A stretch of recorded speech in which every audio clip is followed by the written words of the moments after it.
الحمد لله رب العالمين، والصلاة والسلام على رسوله أشرف الأنبياء والمرسلين وعلى آله وأصحابه أجمعين ومن دعا بدعوتهم إلى يوم الدين. أما بعد، أعوذ بالله من الشيطان الرجيم.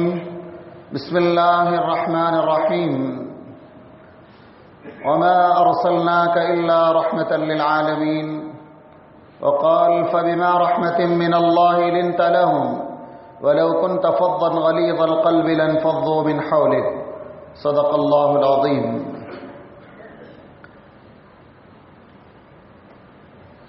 بزرگان ملت، علماء کرام، نوجوانان اسلام، ہمدردان قوم، عزیز دوستو، بزرگ ساتھیو، تعریف اللہ جل جلالہ کی ذات بابرکت کے لیے. آسمان و زمین کا ہر ذرہ جس کے سامنے دست سوال دراز کرتا ہے، وہ رب العالمین جس کی صفت غنا اور جو غنی ہے، اس کے علاوہ تمام کے تمام محتاج اور فقیر اور سائل ہیں.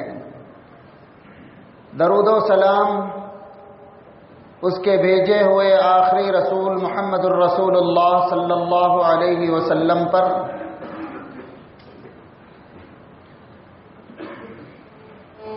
جس کا راستہ صراط مستقیم ہے، جس کا لایا ہوا دین حق ہے، جس کی باتیں سچ ہی سچ ہیں، اور جس کا طریقہ حیات دنیا اور آخرت کی کامیابی کا واحد راستہ ہے. حضرات،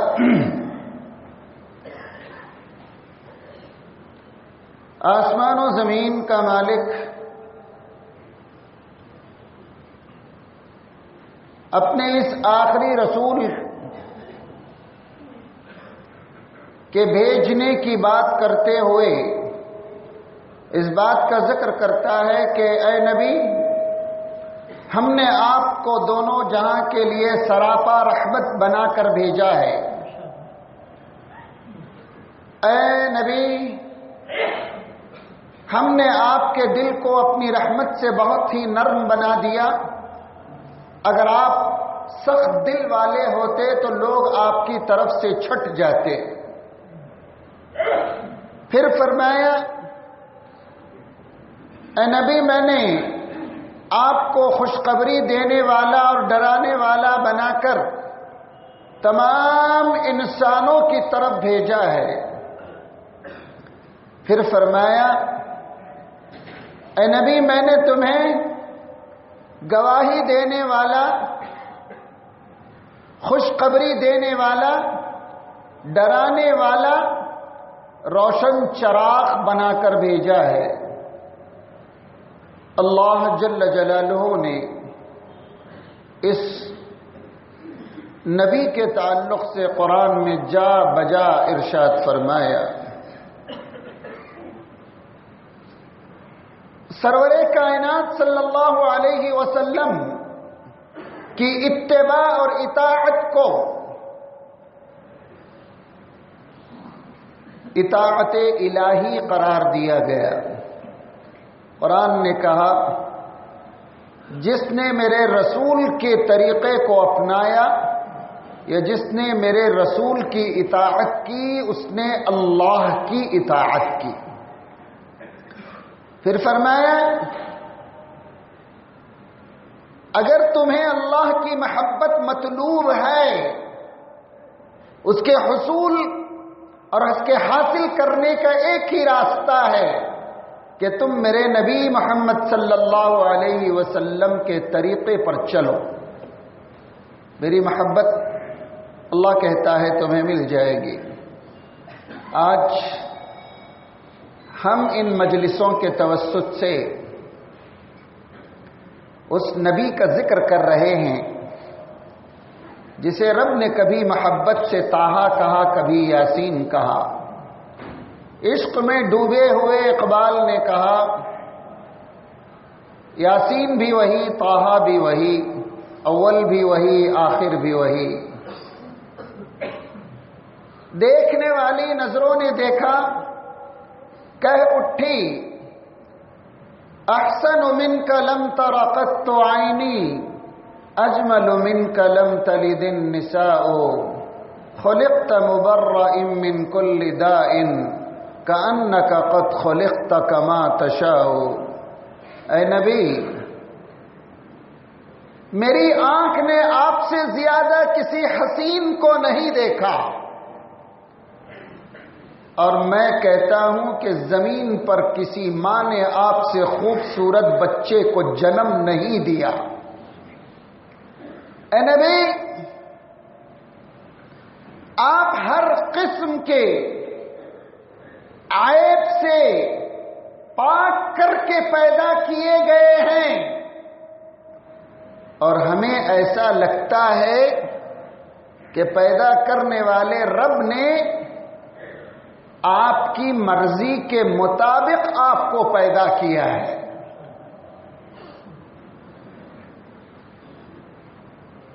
حضرت ابو سعید خدری رضی اللہ تعالی عنہ فرماتے ہیں، میں نے ایک رات جو کہ 14ویں رات تھی قمری مہینے کی، جس میں چاند اپنے پورے آب و تاب کے ساتھ رہتا ہے، سرور کائنات صلی اللہ علیہ وسلم کو میرے گھر کے سامنے سے گزرتے ہوئے میں نے دیکھا۔ چاندنی بھرپور چھن چھن کر مدینے کی گلیوں پہ پڑ رہی تھی، میری گلی بھی روشن تھی، روشنی ہی روشنی۔ میری نظر رسول کریم صلی اللہ علیہ وسلم پر پڑی۔ میں نے تھوڑی دیر کے لیے آسمان میں چمکتے ہوئے چاند کو دیکھا، پھر میری نظر سرور کائنات صلی اللہ علیہ وسلم کے چہرے پر گئی۔ میں نے چاند کو دیکھا، میں نے نبی کے چہرے کو دیکھا، میں نے چاند کو دیکھا، نبی کے چہرے کو دیکھا، میں نے چاند کو دیکھا، نبی کے چہرے کو دیکھا۔ اللہ کی قسم، میرے نبی کا چہرہ چاند سے زیادہ چمکدار تھا۔ یہ وہ نبی ہے جسے رب العالمین نے رحمت سراپا رحمت بنا کر بھیجا ہے۔ اس کا ذکر، اس کی زندگی کا ذکر، اس کی زندگی کے حالات کا ذکر، اس کی زندگی کے واقعات کا ذکر اللہ کو بھی پسند ہے، اس کے فرشتوں کو بھی پسند ہے، اور انسان جب تک اس زمین پر ہے رب العالمین اپنے نبی کا ذکر انسانوں کی زبان سے بھی کراتا رہے گا۔ حضرات، اسی عنوان کے تحت آپ نبی کریم صلی اللہ علیہ وسلم کے واقعات زندگی کو سنتے چلے آ رہے ہیں۔ آپ نے نبی کریم صلی اللہ علیہ وسلم کے 5 سال تک کی زندگی کے واقعات کو سنے۔ سرور کائنات صلی اللہ علیہ وسلم کی عمر جب 5.5 سال یا بعض روایتوں کے مطابق 6 سال کی ہوئی تو حضرت بی بی آمنہ نے اپنے خسر سے اجازت طلب کی اور اللہ کے رسول صلی اللہ علیہ وسلم کو لے کر مدینہ منورہ کا سفر فرمایا۔ مدینے کا سفر کیوں فرمایا؟ اس سلسلے میں 2 روایتیں آتی ہیں۔ ایک یہ کہ نبی کریم صلی اللہ علیہ وسلم کے دادا کا ننیال مدینہ منورہ تھا، تو وہاں رشتہ داروں سے ملاقات کرانے کے لیے حضرت آمنہ نبی کریم صلی اللہ علیہ وسلم کو لے کر گئے۔ ایک دوسری روایت ہے جس میں حضرت عبداللہ کی قبر مدینے میں تھی اور حضرت آمنہ اپنے شوہر کی قبر کی زیارت کے لیے مدینہ منورہ تشریف لے گئی۔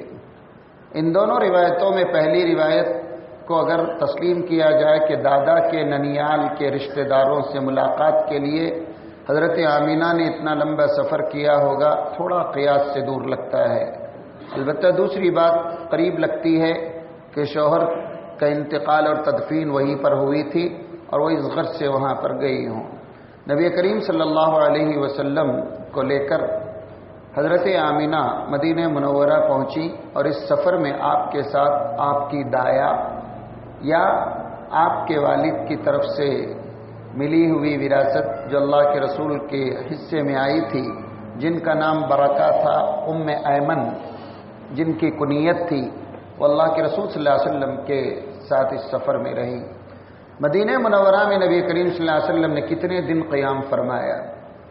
ایک روایت کے مطابق جسے غالباً امام بخاری نے نقل کیا ہے، 1 ماہ کی مدت کا ذکر ملتا ہے، بعض روایتوں میں 4، 5 یا 6 مہینے کا ذکر ملتا ہے۔ لیکن اللہ کے رسول صلی اللہ علیہ وسلم نے مدینے کا سفر کیا، یہ سب کے پاس طے ہے۔ مدینہ منورہ میں آپ کے قیام کے دوران کے بہت سے واقعات اللہ کے رسول صلی اللہ علیہ وسلم کو یاد تھے، جس میں سے ایک مرتبہ نبی کریم صلی اللہ علیہ وسلم جو ہے ایک تالاب کی طرف، ایک زمین کی طرف اشارہ کر کے فرمایا کہ اس جگہ مدینے میں اس وقت تالاب تھا، یہاں بچے پانی میں کھیلا کرتے تھے، اور یہاں سامنے ایک مکان تھا جہاں ایک بچی رہا کرتی تھی جس کا نام انیسہ ہے۔ میں وہ بچی اور بچے سب جو ہے اس عمر کے اسی تالاب کے اطراف کھیلا کرتے تھے۔ اللہ کے رسول صلی اللہ علیہ وسلم نے اس بچی کا نام انیسہ ذکر فرمایا۔ نبی کریم صلی اللہ علیہ وسلم نے یہاں تک اس تالاب کا ذکر کرتے ہوئے فرمایا کہ میں نے اسی تالاب میں تیرنا سیکھا ہے۔ اللہ کے رسول صلی اللہ علیہ وسلم فرمایا۔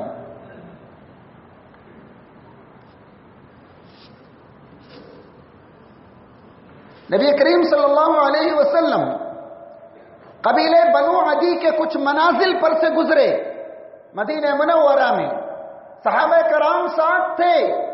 اللہ کے رسول صلی اللہ علیہ وسلم نے بنو عدی کے منازل کی طرف اشارہ کرتے ہوئے فرمایا، دیکھو ان گھروں میں سے یہ گھر ہے جہاں پر میں اور میری ماں مدینے میں جب آئیں تو رکے تھے۔ اللہ کے رسول صلی اللہ علیہ وسلم نے اس کا بھی ذکر فرمایا۔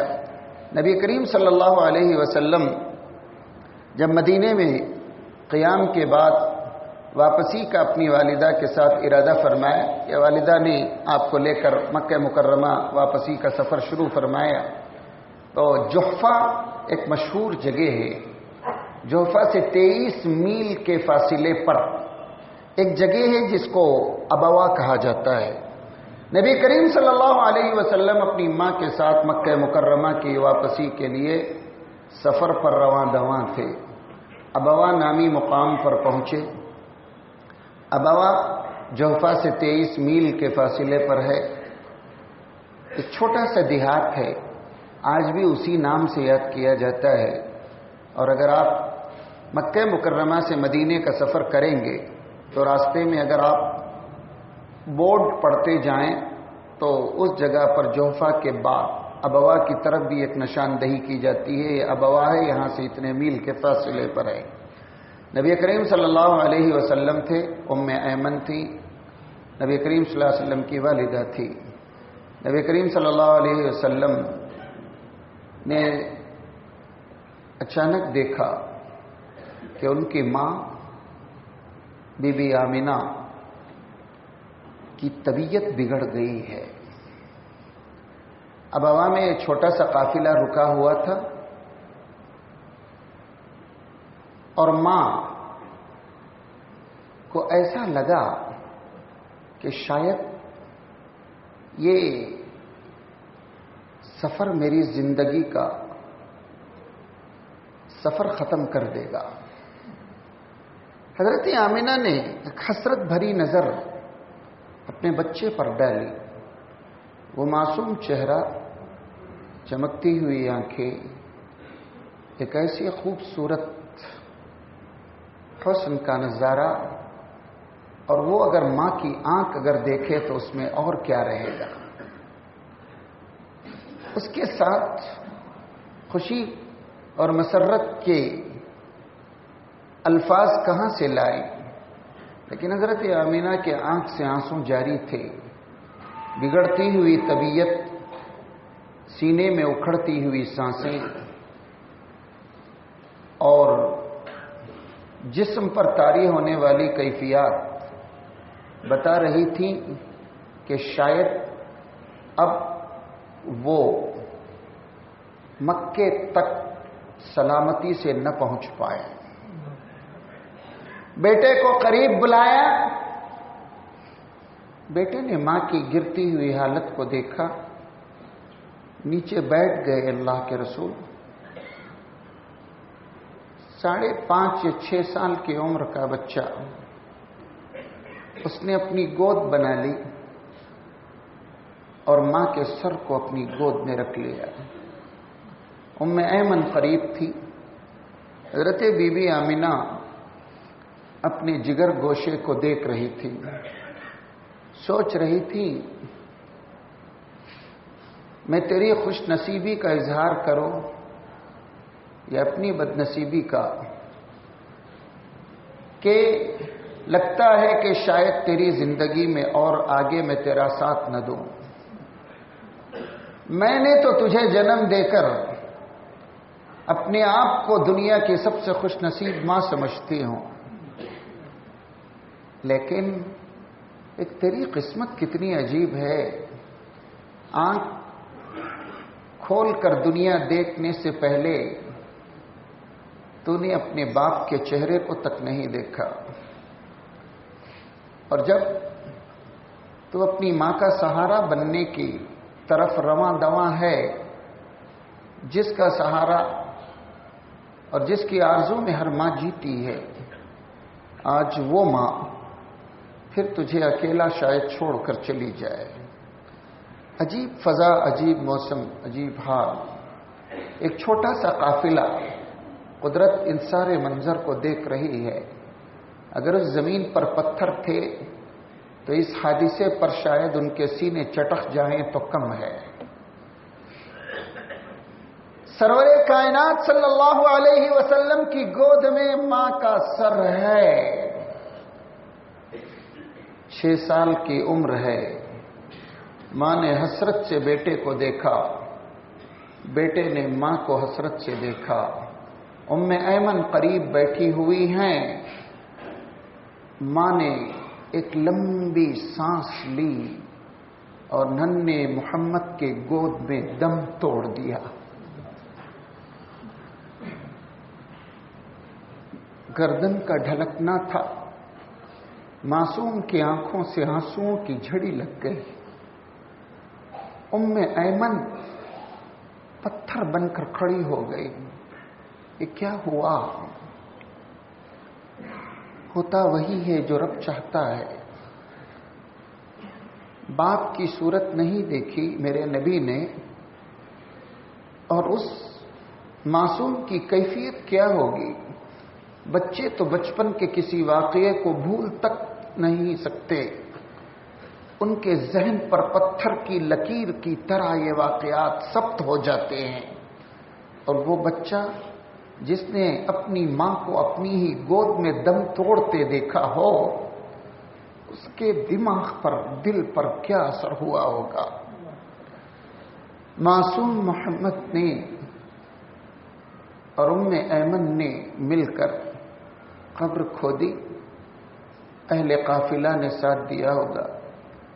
حضرت بی بی آمینہ ابواں میں دفن کی گئی اور یہ قافلہ آگے بڑھا اور مکہ مکرمہ پہنچا. عبد المطلب نے دوڑ کر اپنے جگر کے اس ٹکڑے کو سینے سے لگایا. بیٹا جوانی میں چل بسا، بہو وہ چل بسی، اور یہ یتیم زار و قطار عبد المطلب رو رہے تھے. یہ عمر کا 6 سال تھا جب سرور کائنات صلی اللہ علیہ وسلم کی کفالت آپ کے دادا عبد المطلب نے اپنے سر لی.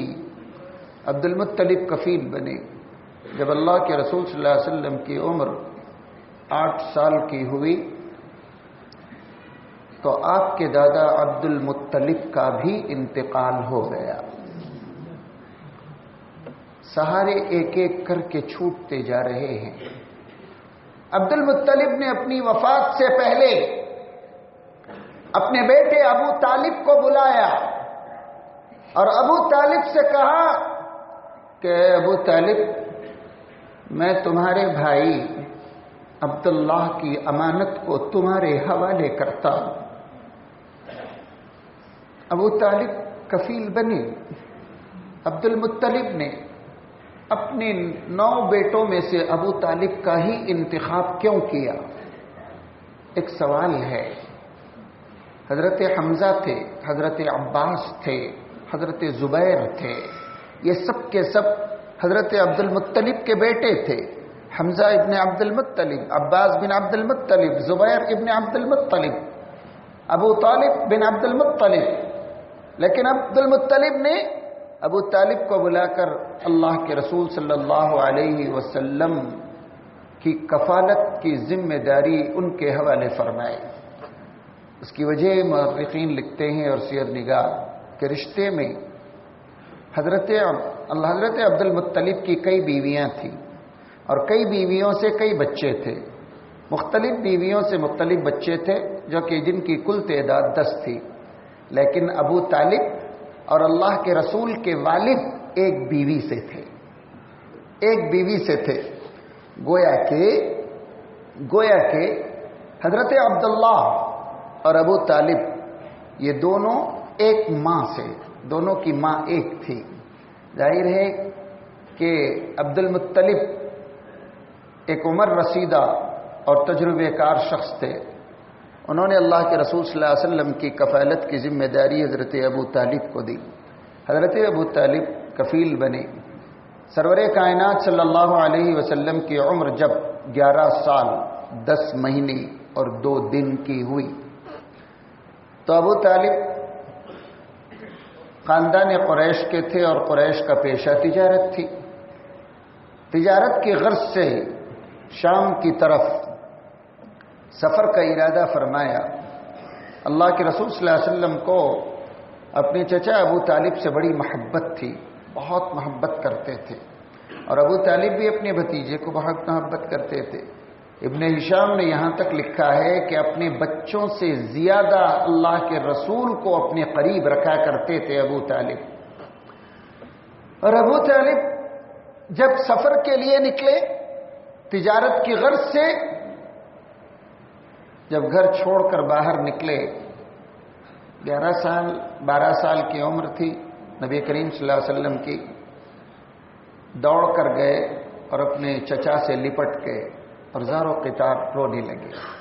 یہ اللہ کے رسول صلی اللہ علیہ وسلم کی آنکھوں سے آنسو نہ جانے کتنی مرتبہ تھا. کیونکہ راوی یہاں یہ بھی کہتا ہے کہ جب عبد المطلب کا جنازہ نکلا تھا تو میں نے اس بچے کو دیکھا جو زار و قطار رو رہا تھا اور وہ عبداللہ کا یتیم تھا. یعنی سرور کائنات صلی اللہ علیہ وسلم کا ذکر فرمایا. ایک اپنی ماں کا انتقال دیکھا، ایک اپنے دادا کا انتقال دیکھا، اور اب ابو طالب چھوڑ کر سفر پر جا رہے تھے تو ایک قسم کا غم نے آپ کو گھیر لیا. آپ زار و قطار رونے لگے. چچا تھے، دل پسیج گیا. کہاں جاؤ تم بھی اپنا سامان تیار کر لو، میرے ساتھ سفر کی تیاری کرو. اللہ کے رسول صلی اللہ علیہ وسلم نے اپنی زندگی کا پہلا تجارتی سفر اپنے چچا ابو طالب کے ساتھ، حضرت ابو طالب کے ساتھ اپنی عمر کے 12ویں سال میں سیریا کی طرف فرمایا. شام کی طرف آپ نے سفر کیا. اس سفر کے کئی واقعات تھے، جس میں سے ایک واقعہ یہ بھی کہا جاتا ہے کہ جب آپ ایک علاقہ جس کا نام بصرا ہے وہاں رکے، اور بصرا ایک اونچائی سے اتر کر پہنچنے پہ ملنے والا شہر تھا. تو بصرا میں جب رکے، جرجیس نامی ایک عیسائی عالم تھا جو راہب کے نام سے، بحیرہ کے نام سے مشہور تھا. عیسائی راہب تھا. اس نے ابو طالب کو رات میں بلا کر پوچھا یہ تمہارے ساتھ جو بچہ ہے یہ کون ہے؟ تو ابو طالب نے کہا یہ میرا بھتیجا ہے، اور کچھ چیزیں دریافت کی.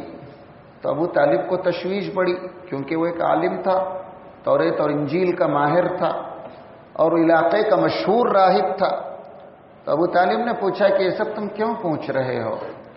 تو اس بحیرہ راہب نے، جس کا نام جرجیس تھا، اس نے کہا کہ جب تم اس بچے کو لے کر اس وادی سے اتر رہے تھے، میں نے دیکھا کہ اس علاقے کے سارے درخت جھک کر تعظیماً ادب کر رہے تھے. پھر کہا کہ ابو طالب اگر تم اجازت دو تو میں تمہارے بھتیجے کی پیٹھ دیکھنا چاہتا ہوں. ابو طالب نے کہا ٹھیک ہے دیکھ لو. تو اللہ کے رسول کہ جسم کا وہ حصہ جو مونڈھوں کے درمیان ہے اس عیسائی راہب نے دیکھا. دیکھ کر کہا کہ ابو طالب میری ایک بات مانو تو آپ یہاں سے واپس اس بچے کو مکہ واپس بھیج دو. ابو طالب نے پوچھا کیوں؟ کہا جانتے ہو اگر میرا علم صحیح اور تیرا توریت و انجیل کی پیشن گوئیاں صحیح ہیں تو میں اس بچے میں آخری نبی کی نشانی دیکھتا. بعض روایتوں میں ہے کہ اس نے مہر نبوت دیکھا تھا، مہر نبوت دیکھا تھا. کہتے ہیں کہ حضرت ابو طالب نے اس آدھے سفر سے اللہ کے رسول کو مکہ مکرمہ واپس بھیج دیا. ابو طالب نے پوچھا تھا کہ اگر آگے سفر کرے تو حرج کیا ہے؟ تو اس راہب نے کہا تھا کہ تم جس علاقے میں آگے سامان تجارت لے کر جا رہے ہو اس علاقے میں یہودی بستے ہیں. جس طرح میں آخری نبی کی نشانیوں کو پہچانتا ہوں وہ مجھ سے زیادہ جانتے ہیں. مجھے ڈر ہے کہ کہیں وہ اس بچے کو تکلیف نہ دیں یا مار نہ دیں. تو ابو طالب نے تو حضرت اللہ کے رسول کو بھیج دیا. اگرچہ اس روایت پر کافی جرح کی گئی ہے اس کے بعض حصوں پر، تاہم بحیرہ راہب کی بات کو بہت سے راویوں نے اس روایت کو نقل کیا ہے. اللہ کے رسول صلی اللہ علیہ وسلم کی عمر جب 16 سال کی ہوئی تو مکہ مکرمہ میں قریش اور قیس قبیلوں کے بیچ میں، قبیلہ قیس اور قبیلہ قریش کے بیچ میں ایک جنگ ہوئی جس کو حرب فجار کہتے ہیں. بڑی سخت جنگ تھی، بہت سخت جنگ تھی، سینکڑوں لوگ مارے گئے.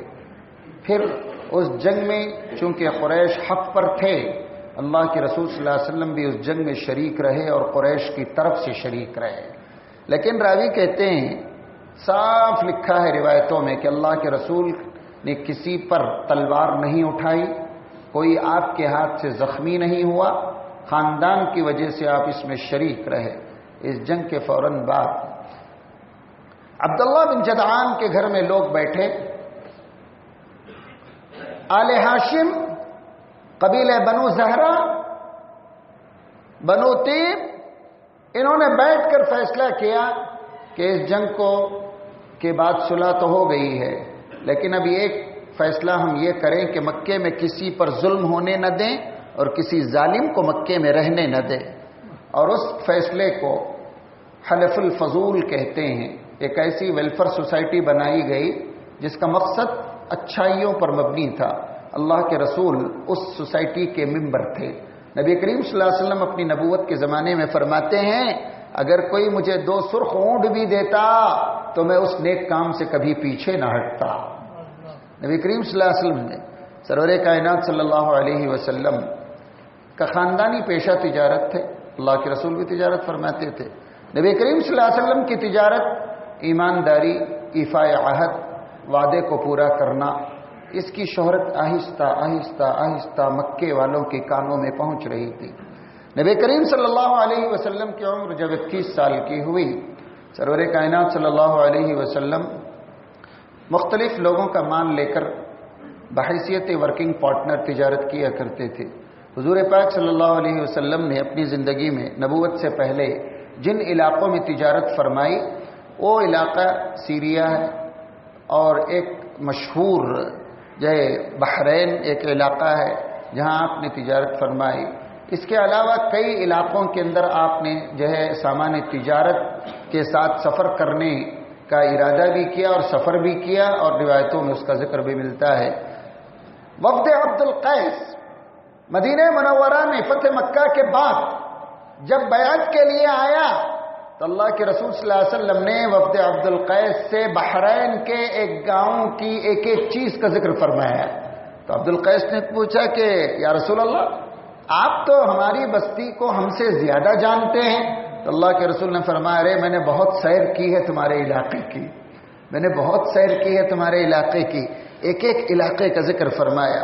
نبی کریم صلی اللہ علیہ وسلم کا جو سفر تھا تجارت، اور اس تجارت میں کئی علاقوں میں آپ نے تجارت فرمائی تھی، اور ان تجارتوں میں جرش نامی ایک علاقہ ہے، معاشتہ نامی ایک بازار ہے، بحرین ہے، ملک شام ہے جہاں پر آپ نے تجارت فرمائی۔ اس دوران اس تجارت کے زمانے سے پہلے اللہ کے رسول کیا کیا کرتے تھے؟ ایک سوال ہے۔ تجارت شروع ہوئی سمجھیے 17-18 سال کی عمر میں، اس سے پہلے اللہ کے رسول کیا کرتے تھے؟ تو بالعموم نبی کریم صلی اللہ علیہ وسلم کا شغل تھا بکریاں چرانا، بکریاں چرانا۔ اور بکریاں چرانے کا جو مسئلہ ہے وہ تو آپ نے بچپن میں بھی کیا ہے جب آپ حضرت حلیمہ سعدیہ کے یہاں رہے ہیں، تو مکہ آنے کے بعد بھی آپ نے اس پیشے کو جاری رکھا۔ اب اس سلسلے میں فرانس کا مشہور مورخ اللہ کے رسول پر طنز اور تنقید کرتے ہوئے لکھتا ہے کہ ابو طالب اور خاندان ابو طالب اب جو حضور پاک صلی اللہ علیہ وسلم سے سخت ناراض بھی رہتے تھے، اور جو ہے ان کا مقام اور مرتبہ بھی نہیں تھا، اس لیے ان کے ہاتھ سے بکریاں چرایا کرتے تھے۔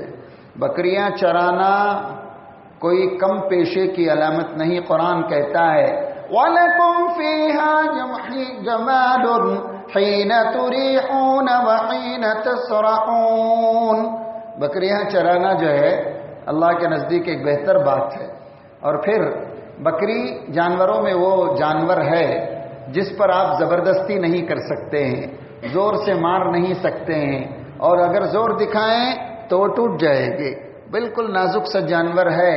سیر نگار بلکہ لکھتے ہیں اس دنیا کا ہی یہ دستور ہے، آسمان و زمین کا مالک جب اپنی مخلوق کی رہبری کو لیے کسی کو چنتا ہے تو اس کے ہاتھوں سے بکریاں چرواتا ہے، اس لیے کہ جو بکریاں چراتا ہے آگے چل کر عالم کی گلہ بانی کرتا ہے وہ شخص۔ تو سرور کائنات صلی اللہ علیہ وسلم کی خود ایک حدیث ہے، امام بخاری نے اس کو نقل کیا ہے،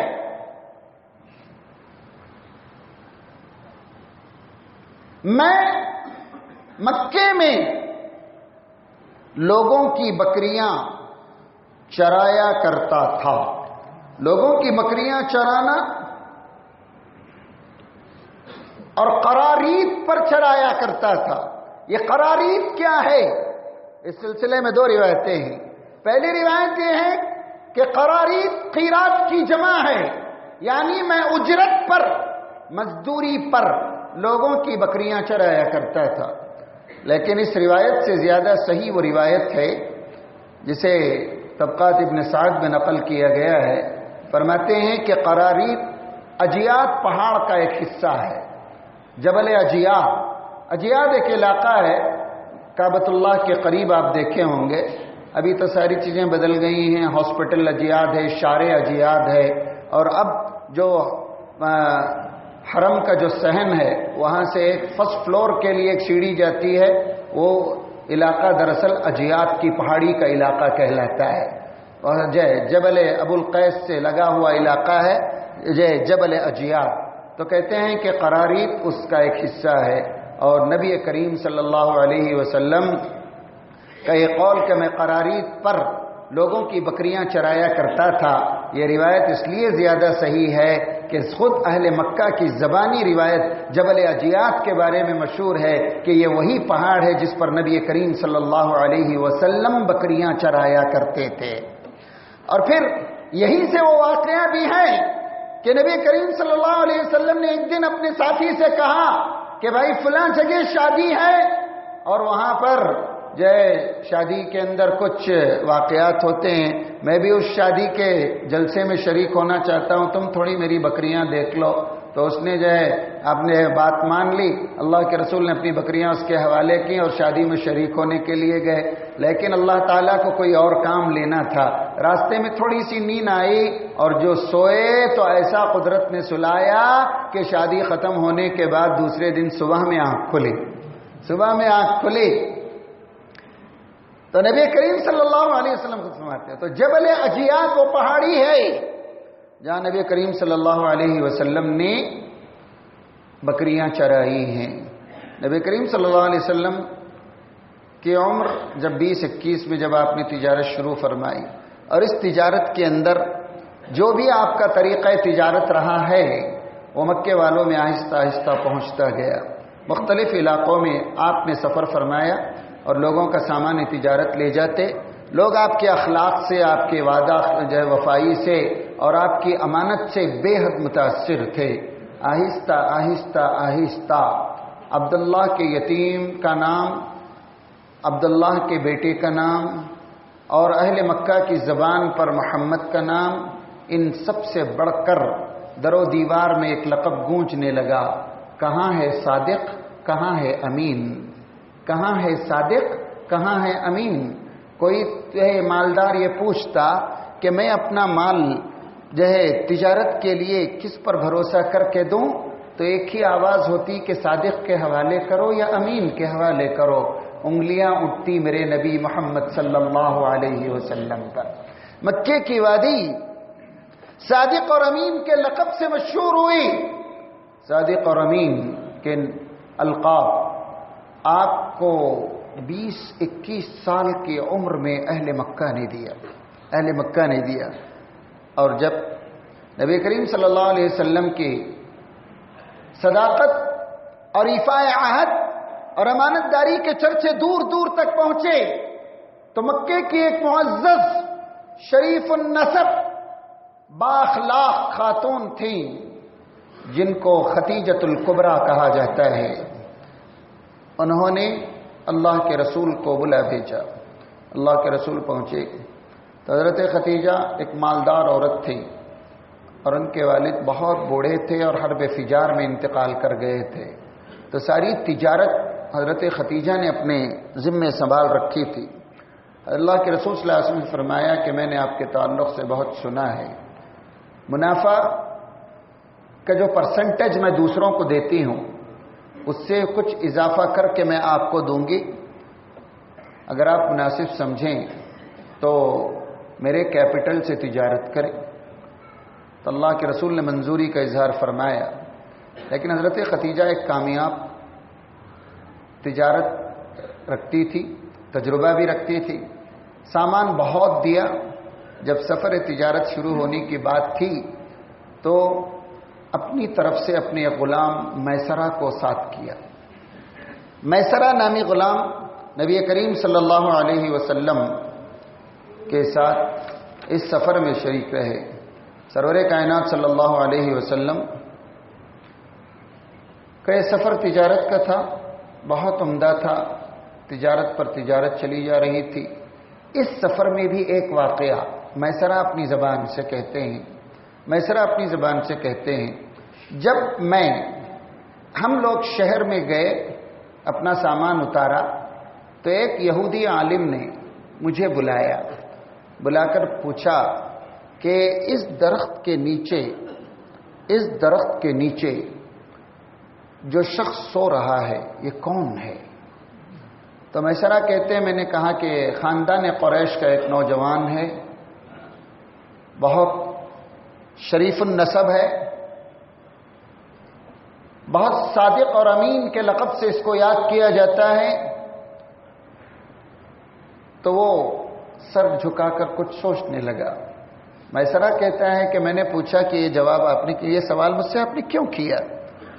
تو اس نے کہا کہ جس درخت کے نیچے یہ سو رہا ہے، روایتوں میں ہمارے ہاں موجود ہے کہ اس درخت کے نیچے صرف وہی سوئے گا جو نبی بننے والا ہے،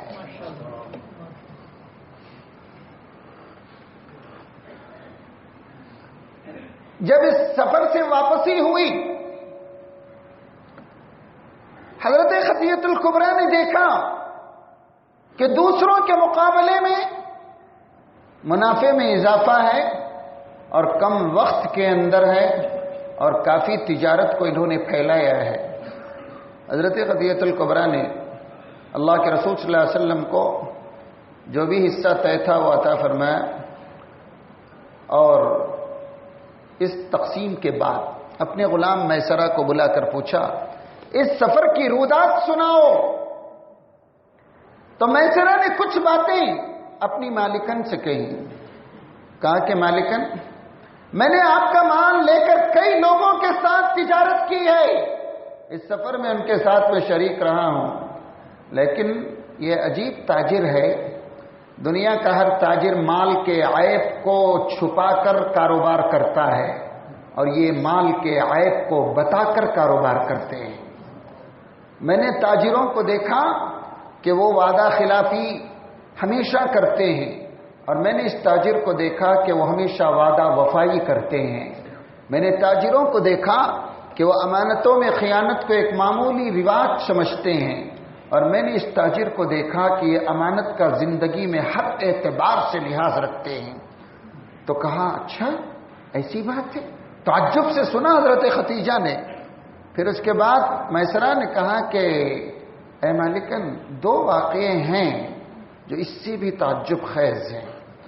حضرت خدیجہ نے میسرہ سے پوچھا وہ کیا؟ تو کہا ایک یہودی یا عیسائی عالم کا وہ واقعہ ذکر کیا جس نے اس درخت کے نیچے سونے کی بات اللہ کے رسول صلی اللہ علیہ وسلم کے تعلق سے دریافت کے بعد کہی تھی۔ کہا تھا کہ اس درخت کے نیچے تو آنے والا نبی ہی سوتا ہے یا نبی ہی سویا کرتے ہیں۔ پھر دوسری بات حضرت خدیجہ نے پوچھا اور کیا واقعہ؟ کہ ایک اور حیرت ناک واقعہ ہے، ہمارا قافلہ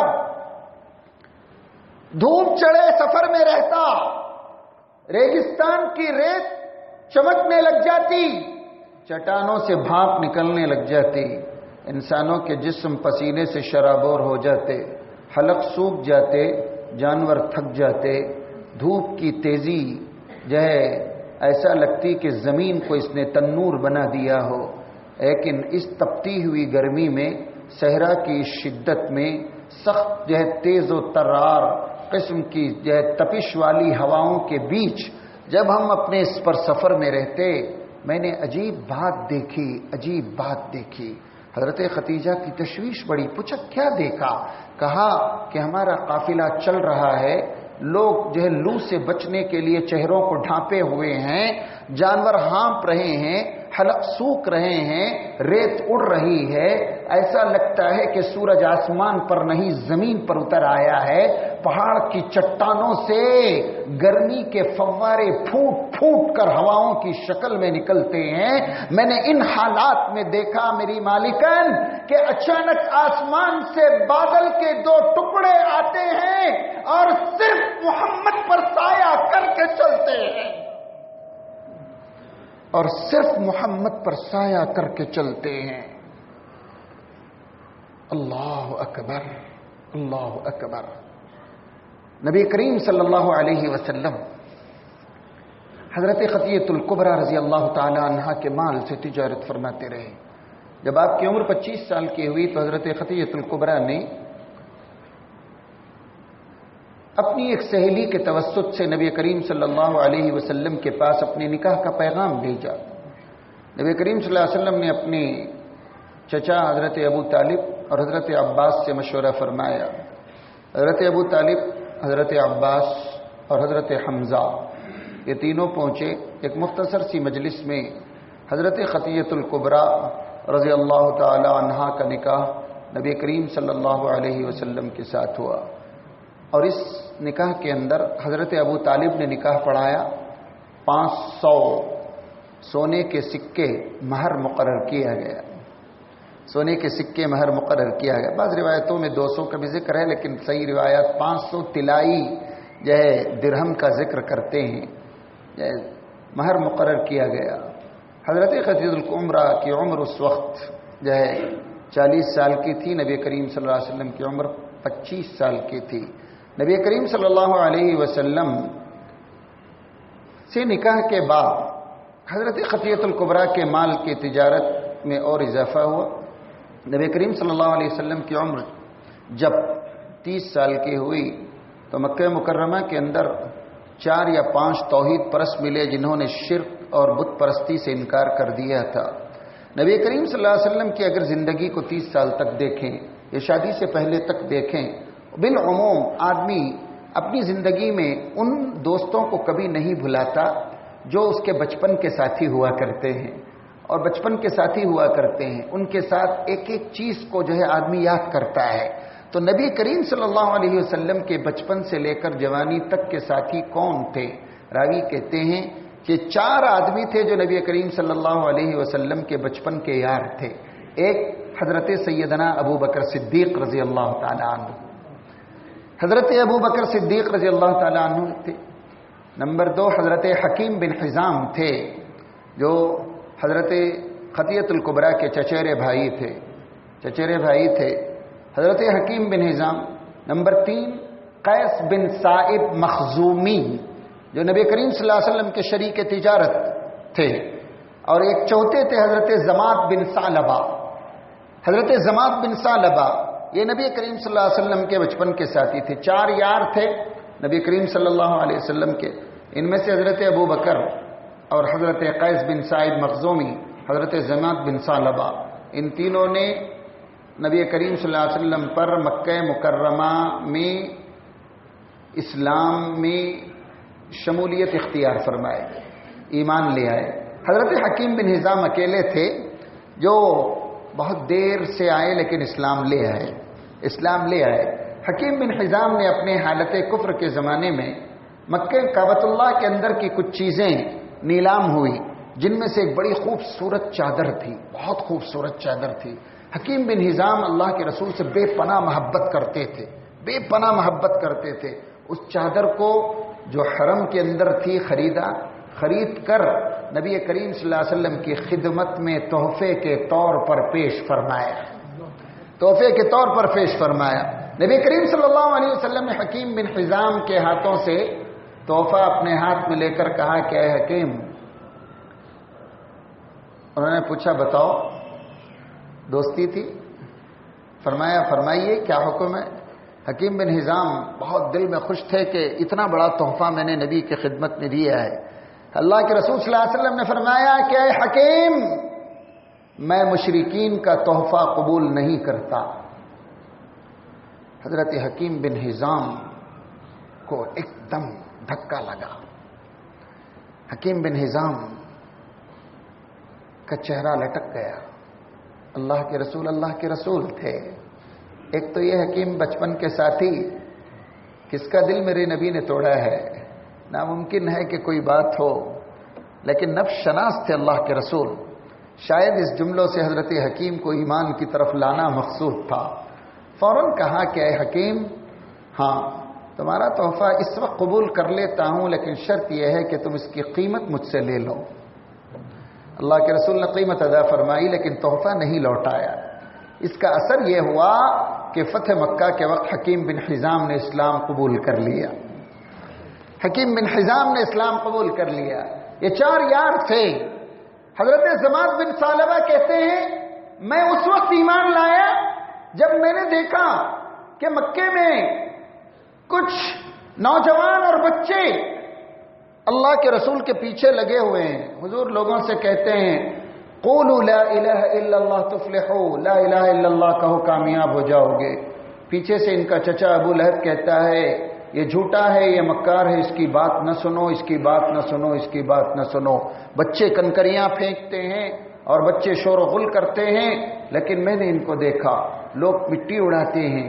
میں قریب پہنچا، کان میں جا کر میں نے اپنے ساتھی محمد سے کہا کہ میں تو علاج کرتا ہوں، دوا سے بھی کرتا ہوں، اور اگر تم کو کوئی جن یا شیطان کا سایہ ہو گیا ہو وہ علاج بھی کرتا ہوں. تو حضور پاک صلی اللہ علیہ وسلم نے جواب میں کہا میرا علاج بعد میں کرنا، پہلے وہ بات سن لو جو میں کہتا ہوں. زماد بن ثعلبہ کہتے ہیں کہ اللہ کے رسول نے مجھے قرآن کی چند آیتیں پڑھ کر سنائیں. حضرت زماد کہتے ہیں کہ ان آیتوں کو سن کر جو ہی میں نے ختم کیا، فوراً میری زبان نے کہا اشہد ان لا الہ الا اللہ واشہد انک رسول اللہ۔ زماد بن ثعلبہ گواہی دیتا اللہ کے سوا کوئی معبود نہیں، اور وہ گواہی دیتا ہے کہ یقیناً آپ اللہ کے سچے رسول ہیں۔ قیس بن سعید مخزومی اور ایک وہ بھی کہتے ہیں کہ میں شریک تجارت رہا، میں آپ کی تجارت اور آپ کے اخلاق دونوں سے سب سے زیادہ لوگوں کے مقابلے میں جانتا ہوں۔ ایک اور صاحب ہے جو حضرت عبداللہ جن کا نام عبداللہ ابن ابی الحسا ہے، عبداللہ ابن ابی الحمسا، یہ کہتے ہیں میں اللہ کے رسول سے میں نے نبوت سے پہلے کسی معاملے میں تجارت کی، معاملہ طے ہو گیا، تھوڑا پیسہ کچھ لینا دینا تھا، میں نے اللہ کے رسول سے کہا کہ آپ ذرا رک جائیں، میں گھر جا کر پیسے لے آتا ہوں، باقی جو ہے وہ لا کے ادا کر دوں گا، تجارت مکمل ہو جائے گی۔ تو یہ گئے، گھر جا کر بھول گئے، گھر جا کر بھول گئے۔ تیسرے دن یاد آیا، تیسرے دن عبداللہ ابن ابی الحمسا کہتے ہیں میں دوڑ کر اس جگہ پہنچا جہاں میں نے وعدہ کیا تھا کہ آؤں گا، میری آنکھیں حیرانی سے پھٹی رہ گئیں کہ میں نے اللہ کے رسول کو وہیں کھڑا پایا۔ میں نے شرمندگی سے کہا کہ آپ مجھے معاف کر دیں۔ اللہ کے رسول صلی اللہ علیہ وسلم نے جواب میں صرف اتنا کہا کہ آپ نے ہمیں تکلیف پہنچائی، آپ نے ہمیں تکلیف پہنچائی۔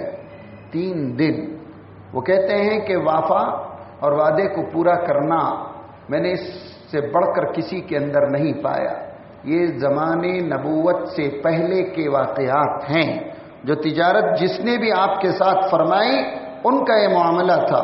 نبی کریم صلی اللہ علیہ وسلم کی عمر جب 34 یا 35 سال کی ہوئی،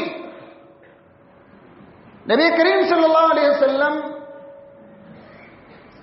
سے ان لوگوں نے ملاقات کی جن کو بت پرستی سے نفرت تھی۔ مکے میں ایک طوفان آیا، بعض کہتے ہیں کہ آگ کی ہوا چلی جس کے نتیجے میں کعبۃ اللہ کی عمارت ٹوٹ گئی، کعبے کی عمارت ٹوٹ گئی۔ تو اثر-نو کعبے کو بنانے کی بات آئی، اثر-نو کعبے کو بنانے کی بات آئی۔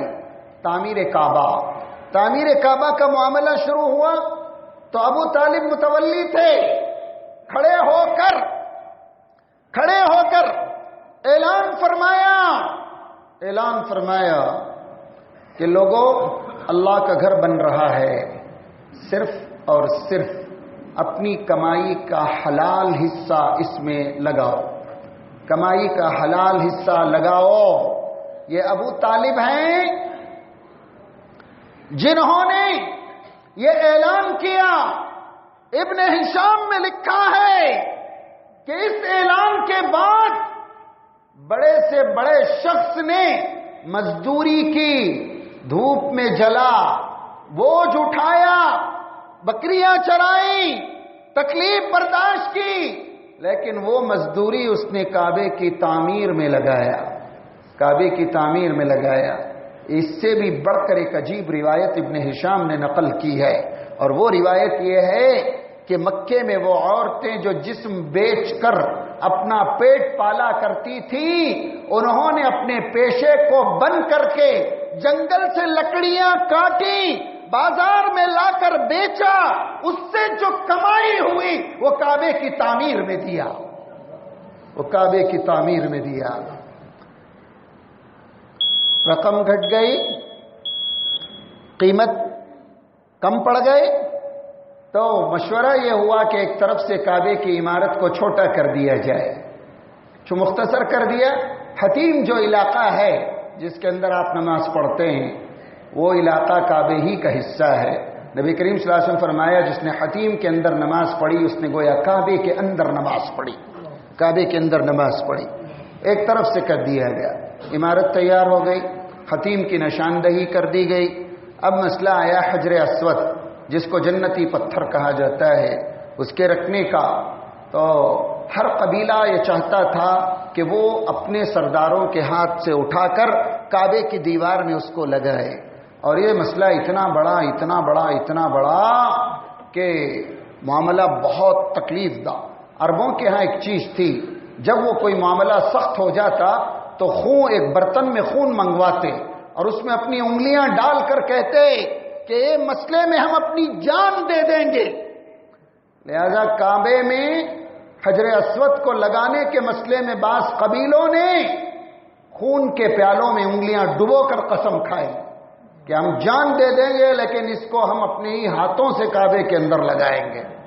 اب پریشانی بڑی تو ابو امیہ بن مغیرہ نے کہا کہ کہیں خون ریزی پھر نہ شروع ہو جائے، ایک کام کریں، آج چھوڑ دو، کل چھوڑ دو، پرسوں صبح، تیسرے دن صبح، بعض روایتوں میں 5ویں دن کا ذکر ہے، فرمایا جو شخص تیسرے دن سب سے پہلے صبح میں حرم کے اندر آئے گا ہم اس کو اپنا پنچ مان لیں گے، اپنا حاکم مان لیں گے، اس کے فیصلے کو قبول کر لیں گے۔ اس فیصلے پر پورے عرب کے قبیلے متفق ہو گئے، مکے کے سارے سردار متفق ہو گئے، اور ابو امیہ بن مغیرہ کے مشورے کو تسلیم کر کے سب اپنے گھر چلے گئے۔ تیسرے دن صبح سب سے پہلے جن لوگوں کی نظر حرم پر پڑی، کیا دیکھتے ہیں کہ وہ شخص حرم میں سب سے پہلے ہے جو محمد کہلاتا ہے۔ نبی کریم صلی اللہ علیہ وسلم پر سب کی نظر پڑی، اور آپ تو صادق اور امین تھے، ہر ایک نے آ کر کہا کہ آپ کا فیصلہ منظور ہے۔ حضور نے پوچھا مسئلہ کیا ہے؟ کہا کہ مسئلہ یہ ہے۔ تو اللہ کے رسول صلی اللہ علیہ وسلم اللہ کے رسول تھے، سرور کائنات صلی اللہ علیہ وسلم نے فرمایا کون کون دعوے دار ہے؟ ہر قبیلے کے سردار کو بلایا۔ اب لوگوں سے پوچھا بھائی آپ کی نمائندگی آپ کی، ہاں جی ٹھیک ہے، یہ فلاں قبیلے کے، یہ فلاں کے، یہ فلاں کے، یہ فلاں کے، یہ فلاں کے، یہ سارے قبیلے۔ اچھا تو قبیلے کے سردار اکٹھا ہو گئے، اللہ کے رسول نے اپنے جسم سے چادر اتاری، زمین پر پھیلایا، حجر اسود کو اپنے ہاتھوں سے اس میں رکھا اور قبیلے کے سرداروں سے کہا کہ اس چادر کے کونے پکڑ لو۔ سب نے پکڑ لیا۔ حضور نے کہا اس کو اٹھا کر لاؤ اس جگہ تک جہاں اس کو رکھنا ہے، جہاں اس کو رکھنا ہے۔ جب کعبے کے قریب سب لوگ لے کر پہنچے، اللہ کے رسول نے کعبے کی عمارت میں آخری پتھر جو حجر اسود کا لگنا تھا اس پتھر کو اپنے ہاتھ سے اٹھایا اور کعبے کی دیوار میں لگایا۔ کعبے کی عمارت مکمل ہوئی، اہل مکہ خوش ہوئے، لیکن آسمان کا مالک گویا پکار کر کہہ رہا تھا ارے انتظار کرو دنیا والوں، شریعت کے محل کا آخری پتھر بھی محمد کے ہی ہاتھوں سے لگنے والا ہے، آخری پتھر بھی۔ سرور کائنات صلی اللہ علیہ وسلم کی عمر جب 38 سال کی ہوئی تو آپ نے آبادی سے اپنے آپ کو الگ کر لیا۔ اس پوری زندگی میں کبھی آپ نے بتوں کا چڑھاوا نہیں کھایا، کسی عبادت گاہ یا بتوں کے کسی بھی فنکشن میں آپ نے کبھی حصہ نہیں لیا، اور کبھی آپ نے اس کے اندر جلسے جلوس میں کوئی شرکت نہیں فرمائی، کوئی کسی قسم کا کوئی شرک کے جلسوں میں جلوس میں کبھی آپ نے کوئی دخل بھی نہیں دیا اور کبھی آپ اس میں شریک بھی نہیں ہوئے۔ اللہ نے حفاظت بھی فرمائی۔ نبی کریم صلی اللہ علیہ وسلم کی عمر جب 38 کی ہوئی، آپ اپنے آپ کو آبادی سے الگ کرنے لگے، تنہائی میں بیٹھتے سوچتے۔ مکہ مکرمہ سے 3 میل کے فاصلے پر ایک غار ہے جس کو غار ہرا کہتے ہیں۔ اللہ کے رسول وہاں بیٹھتے، کعبے کو دیکھتے، کہتے کہ پروردگار میں جانتا ہوں کہ یہ لوگ جو کر رہے ہیں وہ غلط ہے، لیکن نہیں جانتا کہ تیری عبادت کیسی کرنی چاہیے۔ اللہ کے رسول آتے اور جاتے، کبھی 2 دن، کبھی 4 دن، یہ مدت بڑھتے بڑھتے 15 دن۔ حضرت خدیجہ کہتی کہ کبھی کبھی 1 ماہ کا توشہ لے کر چلے جاتے، اور میں کبھی دیکھنے کو جاتی اور کبھی میں توشہ لے کر جاتی۔ اللہ کے رسول صلی اللہ علیہ وسلم فرماتے ہیں مجھے تعجب ہے۔ لوگوں نے پوچھا کس بات پر تعجب ہے؟ اللہ کے رسول صلی اللہ علیہ وسلم اپنے نبی بننے کے بعد فرمایا غار ہرا کے راستے میں میں اس چٹان کو اور اس درخت کو پہچانتا ہوں۔ جب میں غار ہرا میں جاتا تو وہ کہتے السلام علیک یا رسول اللہ، اے اللہ کے رسول آپ پر سلام ہو، آپ پر سلام ہو۔ میں اس درخت کو جانتا ہوں جو مجھے نبوت سے پہلے سلام کیا کرتا تھا، میں اس چٹان کو پہچانتا ہوں جو نبوت سے پہلے مجھے سلام کیا کرتی تھی۔ اللہ کے رسول کی عمر جب 39 سال کی ہوئی تو اللہ کے رسول کو خواب دکھائی دینے لگے۔ اللہ کے رسول جو کچھ خواب دیکھتے، خواب کیا ہے، خواب کی حقیقت کیا ہے، انبیاء کو خواب کیوں دکھائے جاتے ہیں، یہ ساری تفصیل انشاءاللہ اگلے جمعہ آپ کی خدمت میں اختتام سے پہلے ایک مرتبہ پھر جائزہ لیجئے۔ 571 عیسوی میں اللہ کے رسول کی پیدائش ہوئی۔ آپ کے والد عبداللہ دادا عبد المطلب، آپ کی والدہ بی بی آمینہ تھی۔ نبی کریم صلی اللہ علیہ وسلم کو سب سے پہلے آپ کی ماں، پھر ابو لہب کی لونڈی حضرت صوبیہ اور پھر حضرت حلیمہ سعدیہ نے دودھ پلایا۔ 4 سال تک آپ قبیلہ بنو سعد میں حضرت حلیمہ سعدیہ کے پاس رہے۔ 4 سال میں شرح صدر کا واقعہ پیش آیا۔ 5ویں سال کی عمر میں آپ اپنی والدہ کے پاس لوٹے اور اپنی والدہ اور ام ایمن کے ساتھ مدینے کا سفر فرمایا۔ اللہ کے رسول صلی اللہ علیہ وسلم کی عمر جب 6 سال کی تھی، واپسی پر مقام ابوا میں آپ کی والدہ کا انتقال ہوا۔ اللہ کے رسول صلی اللہ علیہ وسلم کی عمر جب 8 سال کی ہوئی تو آپ کے دادا عبد المطلب چل بسے۔ نبی کریم صلی اللہ علیہ وسلم کی عمر جب 11 سال 10 مہینے اور 2 دن کی تھی تو آپ نے پہلا تجارتی سفر اپنے چچا ابو طالب کے ساتھ کیا۔ اللہ کے رسول کی عمر جب 16 سال کی ہوئی تو آپ نے حرب فجار میں قریش کی طرف سے حصہ لیا۔ اللہ کے رسول کی عمر جب 17 سال کی ہوئی تو ویلفیئر سوسائٹی حلف الفضول کا آپ نے حلف الفضول میں آپ نے حصہ لیا اور اس کی رکنیت اختیار فرمائی۔ نبی کریم صلی اللہ علیہ وسلم کی عمر 18 یا 19 سال کی ہوئی تو تجارت شروع فرمائی۔ 21 سال کی عمر میں حضرت خدیجہ کے مال سے تجارت شروع فرمائی۔ نبی کریم صلی اللہ علیہ وسلم کی عمر جب 25 کی ہوئی تو حضرت خدیجہ سے نکاح فرمایا۔ نبی کریم صلی اللہ علیہ وسلم کی عمر جب 30 کی ہوئی تو 4 لوگ یا 5 لوگوں ملے مکے میں جنہوں نے بت پرستی سے انکار کر دیا تھا۔ آپ کے 4 بچپن کے ساتھی حضرت ابوبکر، حضرت حکیم بن حزام، زماد بن ثعلبہ، قیس بن صائب مخزومی ہیں، جن میں سے ہر ایک کو اللہ نے اسلام کی دولت سے مالا مال فرمایا۔ اللہ کے رسول صلی اللہ علیہ وسلم کی عمر 35 کی ہوئی تو تعمیر کعبہ میں حصہ لیا اور حجر اسود کے معاملے کو سلجھایا۔ اللہ کے رسول کی عمر جب 38 کی ہوئی تو غار حرا میں زیادہ وقت گزارنے لگے اور آپ نے اس پتھر اور درخت کی نشاندہی فرمائی جو نبوت سے پہلے آپ کو سلام کیا کرتے تھے۔ جب آپ کی عمر 39 سال کی ہوئی تو رب نے آپ کو خواب دکھایا، رات کا خواب دن کی سچائی بن کر ابھرے۔ نبوت سے 1 سال پہلے نبی کی زندگی اور نبوت کے فوراً بعد کے واقعات کیا ہیں؟